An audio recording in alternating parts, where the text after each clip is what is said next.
안녕하세요. 법무법인 숲의 송윤 변호사입니다.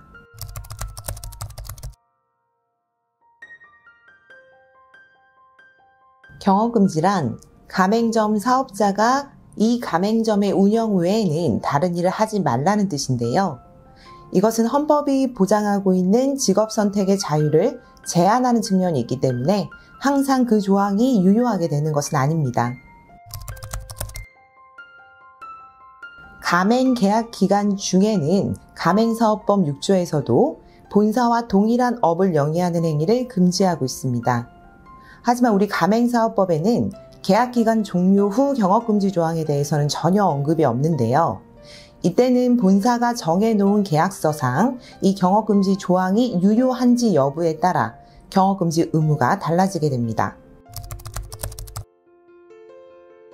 그건 별개의 문제입니다.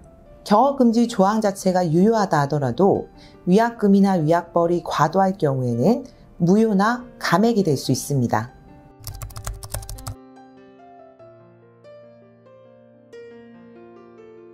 사실 이런 상담을 해주시는 경우들이 종종 있습니다.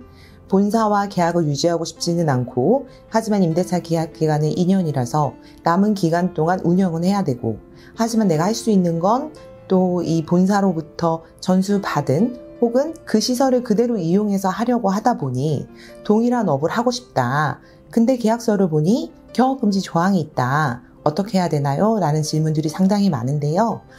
본사와 합의가 된다면 정말 얼마든지 동일한 업을 영위하셔도 문제가 되지 않지만 합의가 되지 않는다면 결국에는 해당 조항이 유효한지 여부를 판단해 받으셔야 됩니다.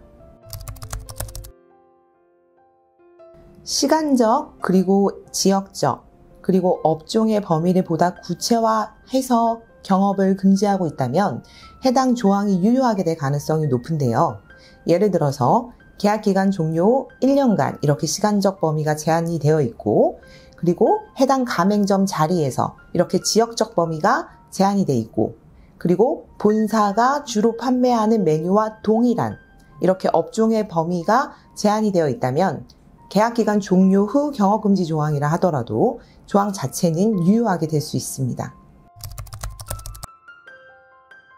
본사는 가맹점주를 상대로 해서 경업금지 가처분을 먼저 제기를 하고 본안소송을 통해서 경업금지를 구하고 이로 인한 손해배상을 구할 수도 있습니다. 또 이를 위반할 경우 1일당 금 100만 원을 지급하라는 등 간접 강제를 청구할 수도 있습니다. 위약금이다라는 것은 기본적으로 어떤 손해가 발생이 됐을 때 그 액수에 대해서 미리 합의를 해놓은 손해배상의 예정인데요. 이건 민법 398조에 따라 원칙적으로 법원이 감액을 할 수가 있습니다. 하지만 위약벌 같은 경우에는 벌금 같은 것이다 라고 생각을 하시면 조금 편할 것 같은데요. 원칙적으로 감액이 인정이 되지 않습니다. 하지만 이 또한 너무 과도할 경우에는 현실에 있어서 실무에 있어서는 감액이 이루어지고 있어서 실무적으로 크게 차이가 나지는 않습니다. 하지만 성질로 본다면 자점 매입 위반과 같이 잦은 위반이 예상되는 경우에는 위약벌을 규정해 놓는 것이 맞고요. 예를 들어서 자점 매입 1회당 금 100만 원 이렇게 벌금처럼 기재를 해놓는 것이 맞고요. 계약 기간을 지키지 않고 일방적으로 폐점, 중도 해지 그리고 지금처럼 경업금지 의무 위반 이렇게 좀 이례적인 위반이 예상이 되는 경우에는 위약금으로 규정하는 것이 성격상으로는 맞습니다. 계약기간 중 위약금은 계약기간 종료 후의 위약금보다는 높게 설정하는 것이 통상입니다.